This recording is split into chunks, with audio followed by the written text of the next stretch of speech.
c'est pas compliqué, mon message ce matin, le titre de mon message, c'est Bulletin spécial. Bulletin spécial, et vous savez, quand on entend bulletin spécial, on interrompt cette programmation pour un bulletin spécial. Et c'est un peu comme on se rappelle quand il y a des gros événements, des grosses tragédies, évidemment, on se rappelle du 11 septembre, où est-ce que la plupart, si tu regardais la télé, veux pas, c'est sûr que, écoute, ce qui se passait à la télé a été interrompu là, pour un bulletin spécial. Et pareillement, ce matin, j'avais prévu de poursuivre la série sur la croissance spirituelle quand je serai grand, qu'on va probablement poursuivre la semaine prochaine, mais j'interromps cette série pour un bulletin spécial. Parce que dernièrement, j'ai rencontré beaucoup de gens dans les dernières semaines, comme toujours, et étrangement, j'ai rencontré des gens de différents âges, de différents arrière-plans, de différentes nationalités même, de différentes cultures, avec des différentes histoires.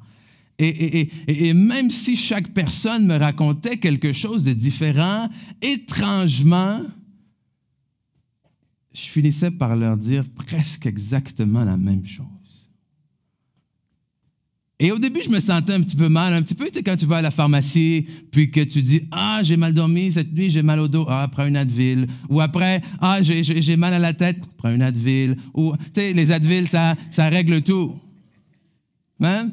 Et je me sentais un peu comme ça, comme ce pharmacien-là. Tu dis « Ah non, c'est bien, tiens, ta prescription, vas-y, c'est la même que l'autre et tout ça. » Mais alors que je me préparais justement pour continuer cette série-là, je sentais vraiment qu'il devait y avoir une pause, une interruption qui allait dans le sens justement de ce message-là.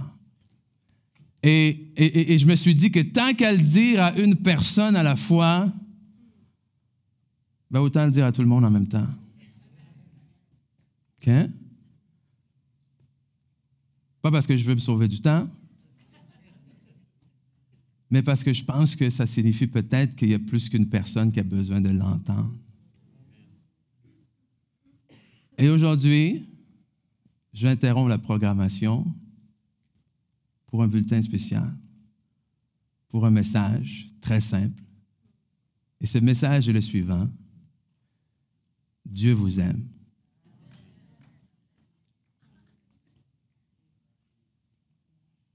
Dieu vous aime. Et je réalise que, surtout pour ceux d'entre nous qui sont à l'Église depuis plusieurs années, un Dieu vous aime, c'est un peu comme un Dieu est bon. En tout temps, voilà. Mais est-ce que vous savez que Dieu vous aime réellement?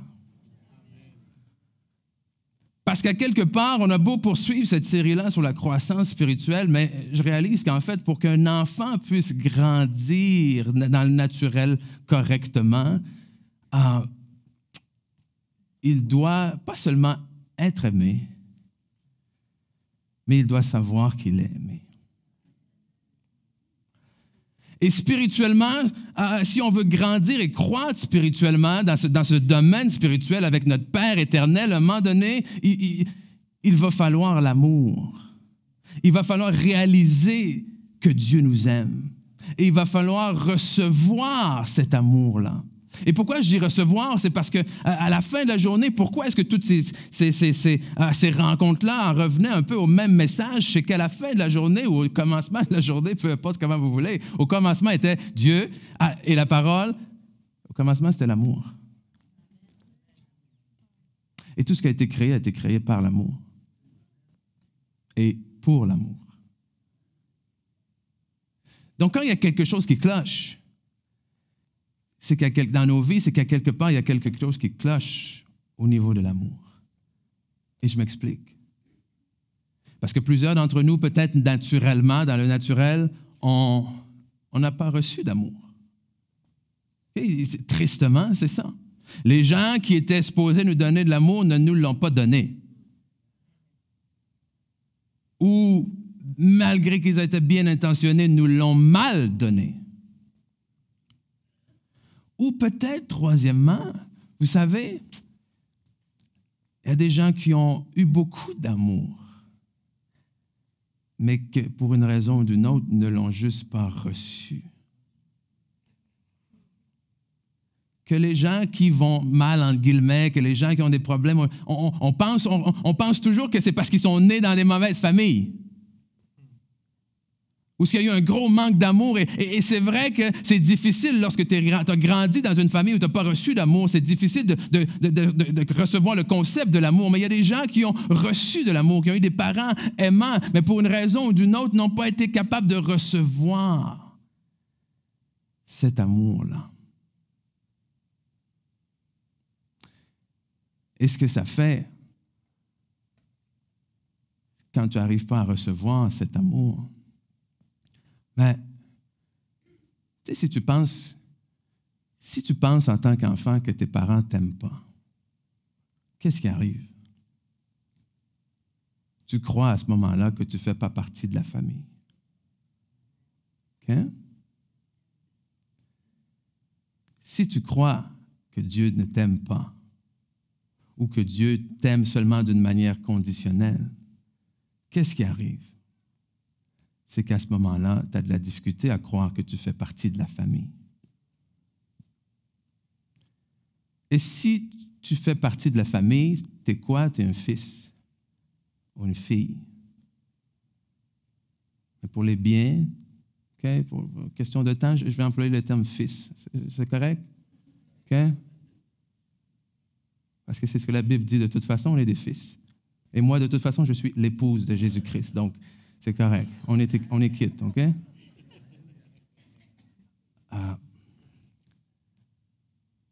Mais si tu n'es pas fils, qu'est-ce que tu es? Tu es orphelin. OK? Et l'orphelin, il fait quoi? L'orphelin se bat constamment pour appartenir. L'orphelin ne comprend pas pourquoi il a été rejeté. Et une fois qu'il est adopté, il a de la difficulté à comprendre pourquoi on l'aime. C'est un peu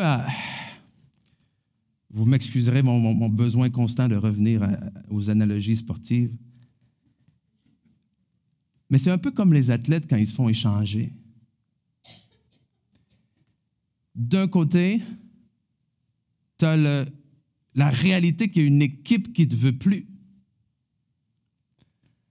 Mais de l'autre côté, il y a cette réalité-là que nous, on t'a choisi, on veut que tu viennes avec nous.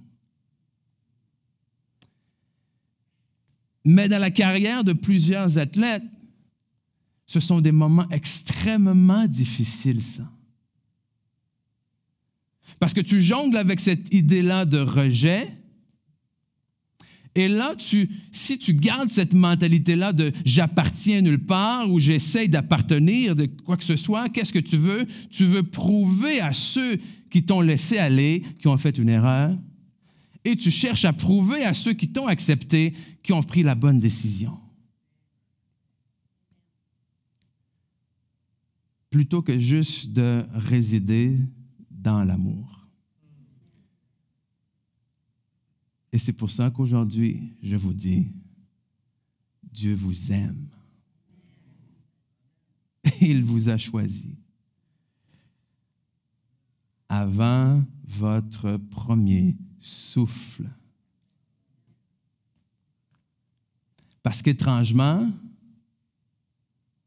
on pense des fois que Dieu nous a aimés. Dieu m'a aimé. Il a envoyé son Fils pour moi. Mais maintenant, son amour est conditionnel. Et on se trouve dans cette position-là de « j'ai été rejeté, merci de m'avoir choisi et je ne vous décevrai pas ». Donc, je dois faire pour éviter que je me fasse rejeter encore.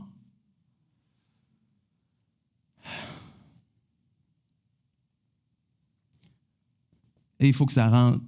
Parce qu'aujourd'hui, mon seul point, c'est ça. C'est Dieu vous aime.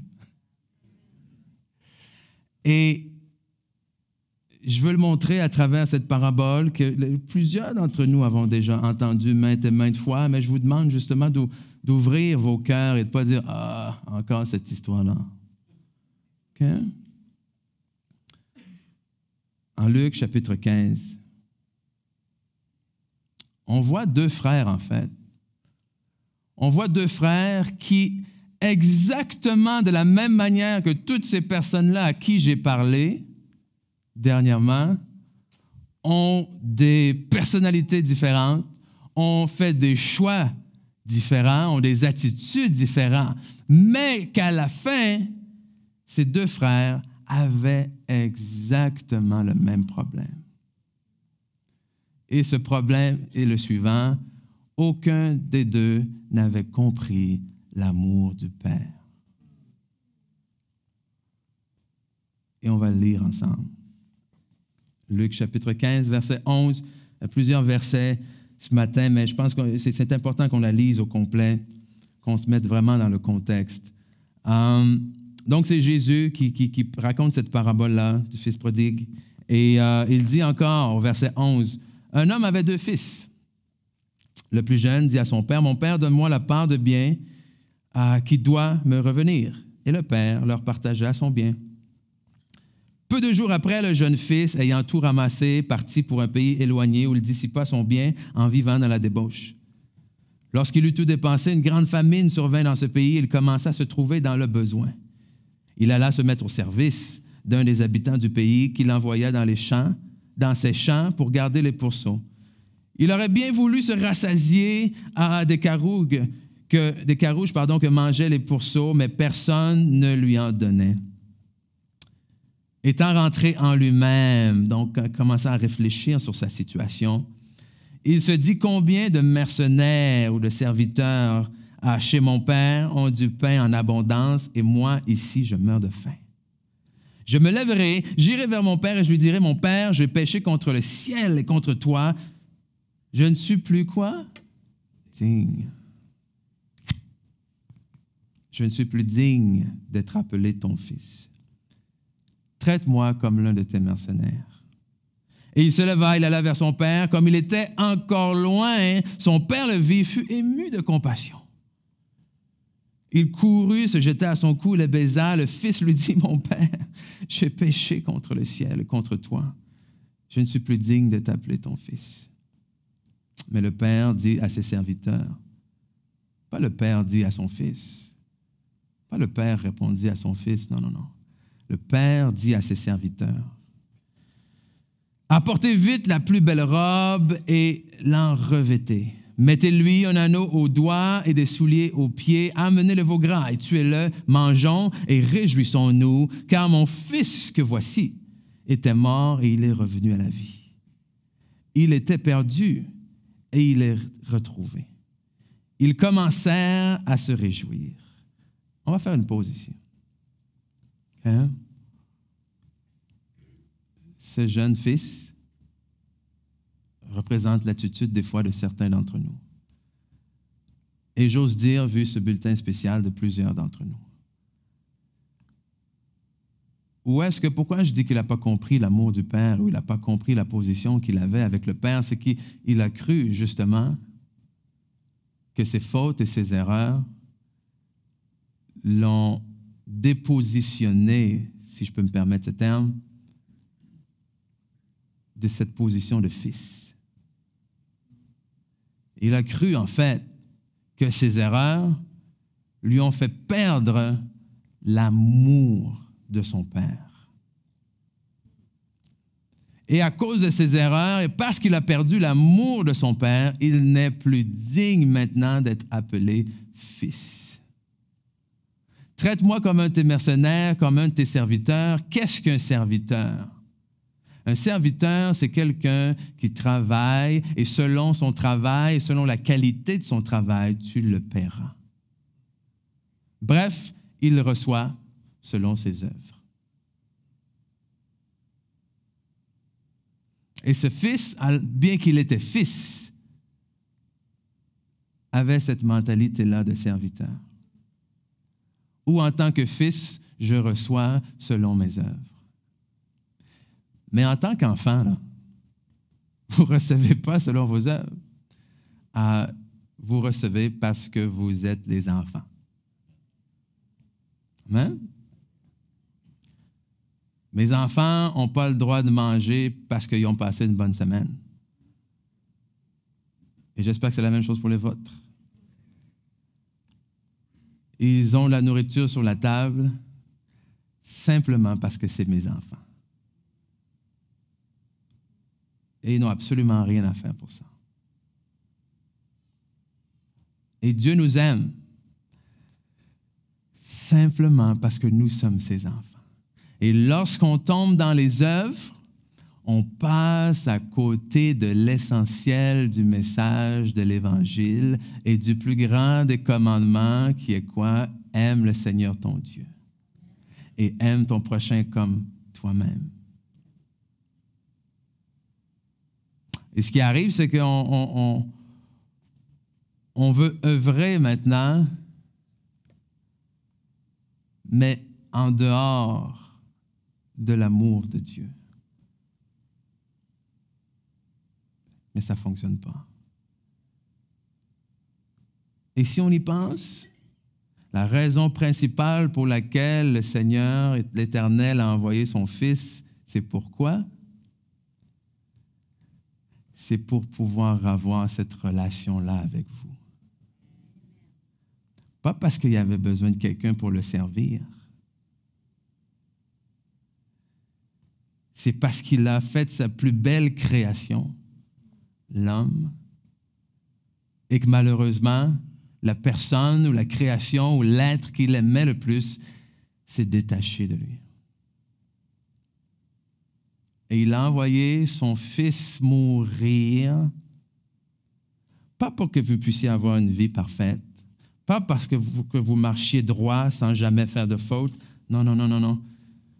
Juste pour pouvoir vous entendre encore une fois l'appeler Papa.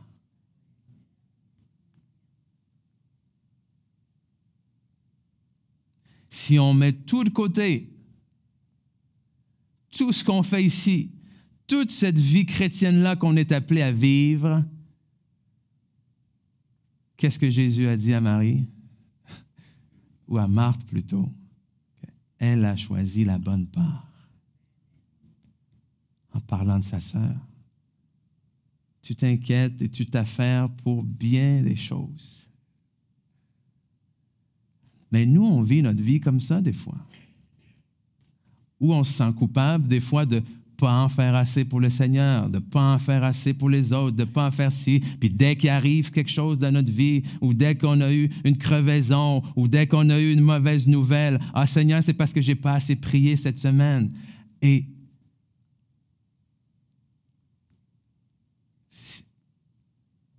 quel genre de relation c'est ça? Quel genre de relation d'amour est-ce que c'est que ça? Tu n'as pas lu tes 10 chapitres? Attends un peu ce qui va t'arriver. Ou est-ce qu'on vit constamment avec le souffle de Dieu dans notre cou qui est là et qui attend juste le bon moment pour nous flageller? Wow! Essaie d'avoir une vie chrétienne victorieuse.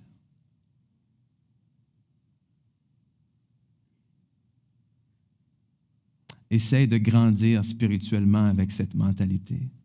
Parce que tu vas y arriver. Je vais te donner tout ce que ça fait. Quand je serai grand, je serai ici, je serai responsable, je serai comme ça, et tu vas tout le faire. Sauf que du moment où tu vas trébucher, c'est fini.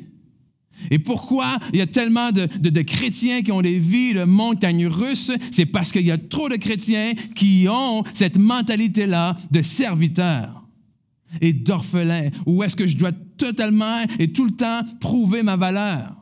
Mais j'ai une nouvelle pour vous. Vous n'arriverez jamais.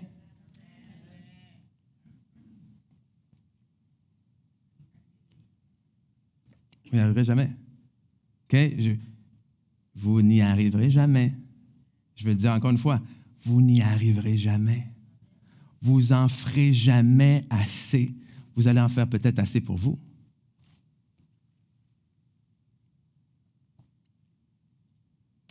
Mais le jour où ça va arriver, qu'est-ce qui va se passer? Le jour où vous en faites assez pour vous, eh bien, vous tombez dans la catégorie du deuxième frère. OK? De celui qui aurait dû en faire assez pour mériter le veau gras. Verset 25, « Or, le fils aîné était dans les champs lorsqu'il revint et approcha de la maison. Il entendit la musique et les danses. Il appela un des serviteurs et lui demanda ce que c'était. Ce serviteur lui dit, « Ton frère est de retour, et parce qu'il l'a retrouvé en bonne santé, ton père a tué le veau gras. » Il se mit en colère. Attends un peu là. Ton frère, qui est parti depuis on ne sait pas combien de temps. Ton frère, duquel tu n'as pas de nouvelles depuis je ne sais pas combien de temps. Ton frère, que peut-être qui était mort et que tu ne savais pas, est revenu. Et tu es en colère parce que ton papa se réjouit. Oui, quand tu as cette mentalité-là, tu es en colère de voir les gens autour de toi grandir dans le Seigneur. Tu es en colère de voir les gens autour de toi être bénis. Et tu te dis, mais moi, je donne ma dîme. Pourtant, pourquoi que moi, je suis moins, entre guillemets, béni que cette autre personne-là? Qui ne la donne pas, elle.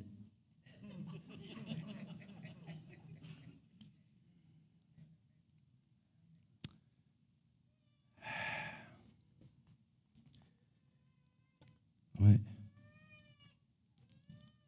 Son père sortit et le pria d'entrer. Mais il répondit à son père exactement ce qu'un serviteur répondrait. « Il y a tant d'années que je te sers. » Écoute, patron, là, ça fait plein d'années que je te sers, que je suis fidèle, que je rentre à chaque semaine, je n'ai jamais été en retard, j'ai les meilleurs chiffres de la compagnie depuis tant d'années, puis le petit nouveau, il arrive et tu lui donnes plus d'argent que moi.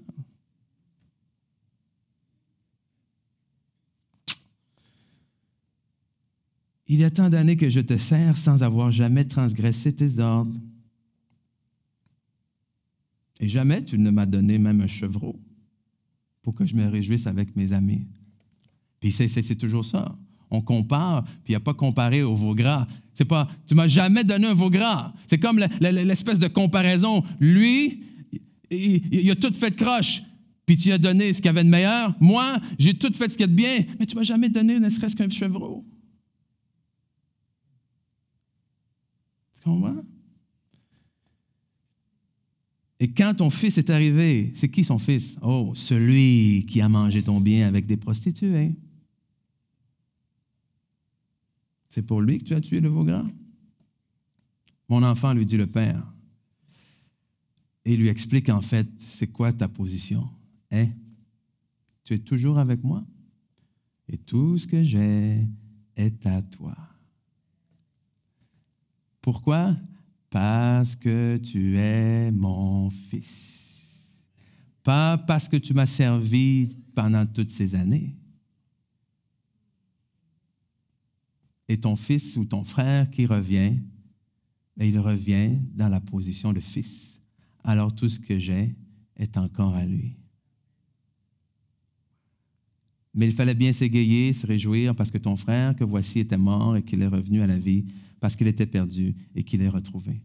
Et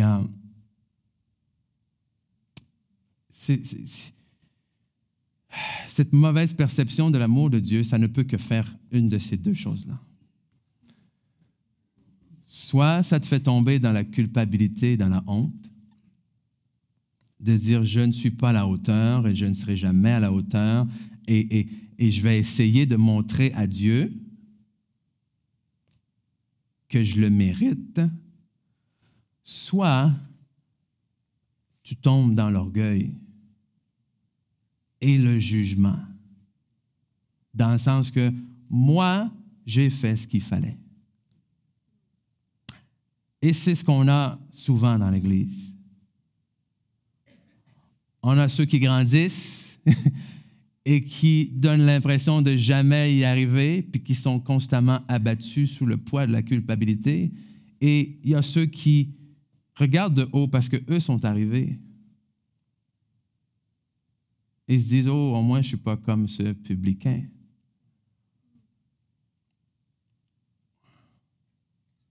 Non. Dieu vous aime.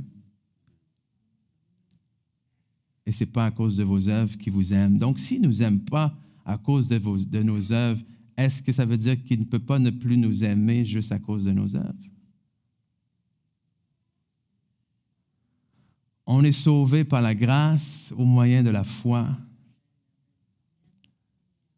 Mais d'une certaine manière, on tente de vivre par les œuvres. Et la parole le dit très bien, qu'on est sauvé par la grâce et non par les œuvres. Pourquoi? Pour que personne ne puisse se vanter.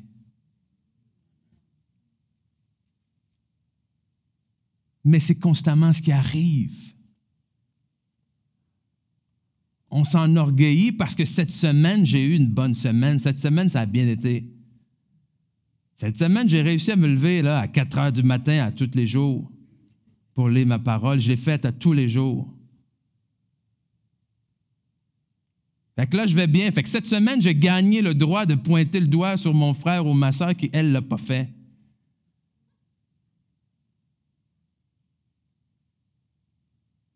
Mais la semaine prochaine, je suis un peu plus fatigué, je suis malade, je n'arrive pas à me lever à 4 heures du matin, mais s'il te plaît, juge-moi pas parce que je suis déjà trop occupé à me juger moi-même. Parce que Dieu est tanné que je retombe constamment et que je ne sois pas assez fidèle à lui. Il faut que vous enleviez ça de votre tête, ces pensées-là. OK? Il faut que vous sortiez ça de votre tête.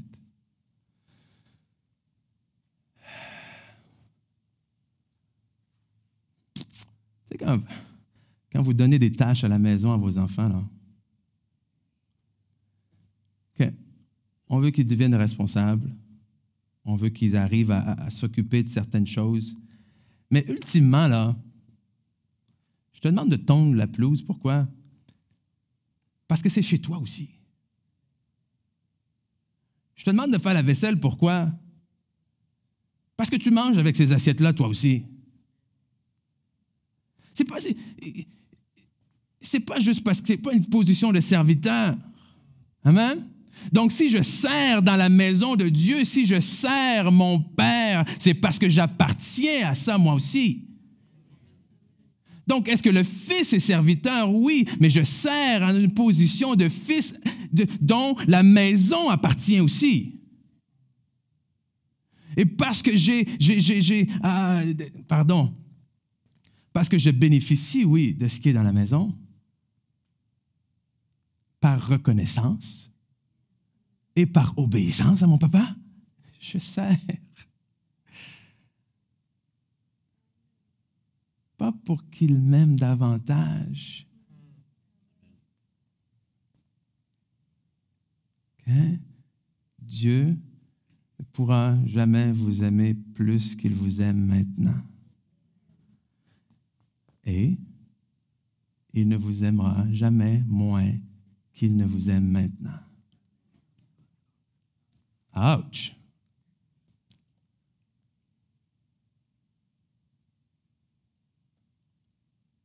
Pourquoi? Parce qu'il vous connaît et il vous connaissait avant la fondation du monde.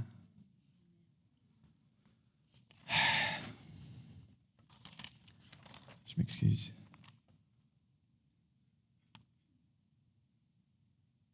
Éphésiens, chapitre 1, versets 4 à 6. Il dit, « En lui, Dieu nous a élus avant la fondation du monde, pour que, oui, nous soyons saints et irrépréhensibles, devant lui. Nous ayant prédestinés comment? Dans son amour. À être quoi? Ses enfants. D'adoption en Jésus-Christ. Selon le bon plaisir de sa volonté. Avant la fondation du monde. il voulait que tu sois son enfant. Que oui, Dieu vous a adopté. Et adopter, c'est ça. Adopter, ça veut dire que pour X raisons, il y a peut-être quelqu'un qui vous a rejeté. Mais la bonne nouvelle, c'est qu'il y a quelqu'un qui vous a choisi. Donc, il faut vaincre cet esprit-là d'orphelin et de performance, disant que j'ai besoin de faire quelque chose pour être accepté par Dieu. Luc, venez, s'il te plaît. Et ce matin, j'avais à cœur de prier pour vous. J'avais à cœur tout simplement d'inviter ceux et celles qui, sans entrer dans les détails, je n'ai pas besoin de savoir, qui ont besoin de se réaligner avec ce message d'amour de Dieu, qui ont besoin d'avoir cette révélation de cet amour inconditionnel de Dieu. Parce que oui, on tombe facilement dans le jugement. Dans le jugement des autres, mais dans le jugement de nous-mêmes aussi, là. Dans la condamnation de nous-mêmes, dans « j'y arriverai jamais, je ne serai jamais assez bon », mais vous avez raison. Mais ce n'est pas à cause de ça que Dieu vous a aimé.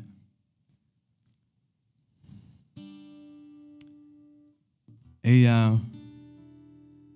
vous m'avez sûrement peut-être entendu déjà dire que la plus grande preuve dans ma vie de l'amour de Dieu pour moi, c'est ma femme et mes enfants. C'est qu'à cause de ma femme et à cause de mes enfants, je sais que Dieu m'aime. Mais pourquoi? Parce que je n'ai pas toujours été parfait. Aujourd'hui, oui, mais...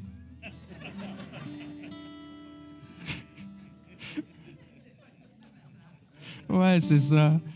On efface toute la cassette.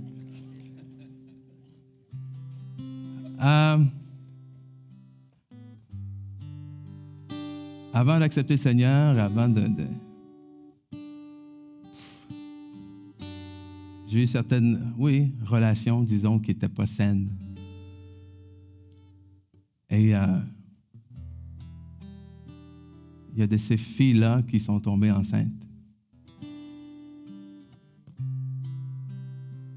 Et il y a de ces filles-là que j'ai obligées à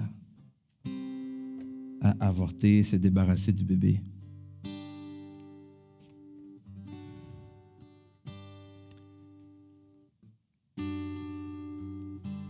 Et quand j'ai connu le Seigneur, j'avais cette idée de Dieu, c'est Dieu. Puis Dieu, il fait ce qu'il veut. Et non seulement il fait ce qu'il veut, mais il y a le retour du balancier, que tout le mal que tu as fait un jour te revient inévitablement. Et j'étais prêt à ça. J'attendais ça. Et j'étais, Seigneur, vas-y, punis-moi, je le sais, que je le mérite. Et quand j'ai rencontré ma femme, j'étais terrifié. Autant que je l'aimais, c'était juste trop beau pour être vrai. Et je vous dis que la lune de miel, aussi magnifique qu'elle était très stressante. Parce que j'attendais juste le moment où est-ce qu'elle allait enlever son masque et me dire, voici finalement quel genre de femme je suis. Mais c'est jamais arrivé. Et 10 ans plus tard, j'ai encore devant moi la femme merveilleuse que Dieu m'a donnée. Et quand ma femme est tombée enceinte la première fois, j'étais prêt pour la punition. Parce que j'aimerais vous dire ce matin que c'est arrivé juste une fois, mais je ne me suis pas rendu juste une fois dans une clinique. Et je me suis dit, Seigneur, j'ai pris tes enfants. Alors, tu as le droit de prendre le mien.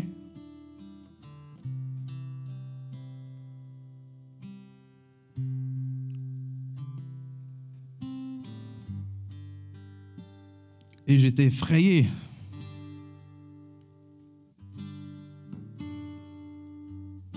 Et quand il est sorti bleu. Donc je me suis dit, qu'est-ce qui se passe ici? Je suis noir, elle est blanche, t'es beige, bleu, je comprends pas.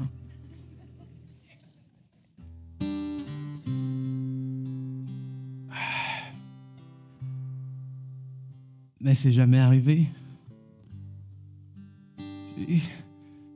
Écoute,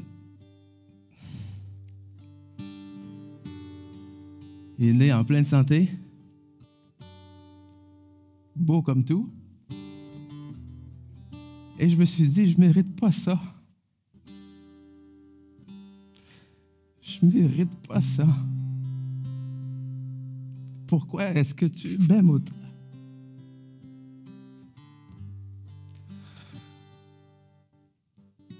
Et c'est la raison pour laquelle, à chaque fois que je les regarde, je sais à quel point Dieu m'aime, puis je n'arrive pas encore à comprendre totalement, je vous dis la vérité.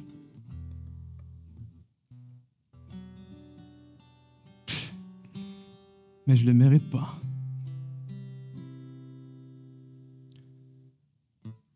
Et je sais qu'il y a des gens ici ce matin que vous vous sentez un peu comme ça. Ou est-ce que vous attendez le moment où est-ce que Dieu va finalement vous juger? Ou est-ce que vous pensez qu'il y a des choses qui arrivent dans votre vie en ce moment que c'est justement Dieu qui vous juge? Puis vous êtes en train de chercher, dans le fond, de reculer dans le passé, savoir qu'est-ce que vous avez dit ou qu'est-ce que vous avez fait qui peut justifier que maintenant vous traversez ça.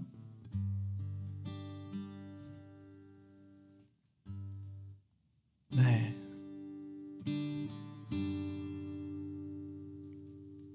c'est pas juste pour Ken Mafou, ça.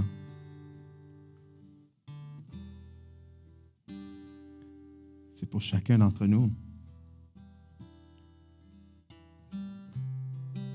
Dieu vous aime.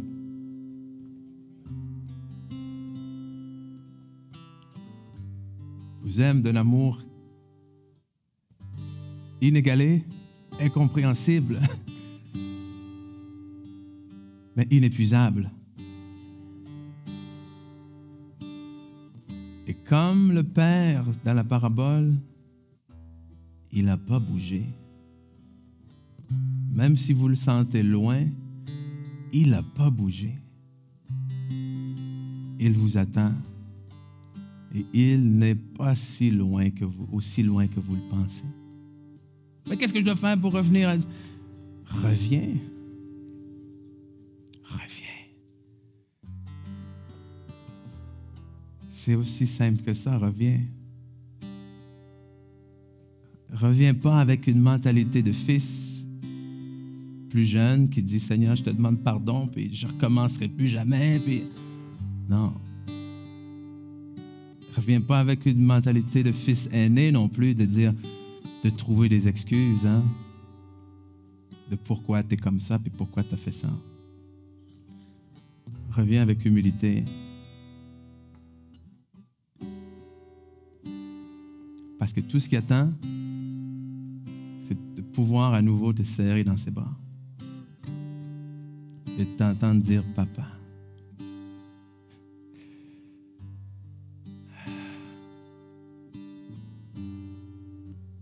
Donc ce matin, je vais vous inviter, je sais que à venir devant,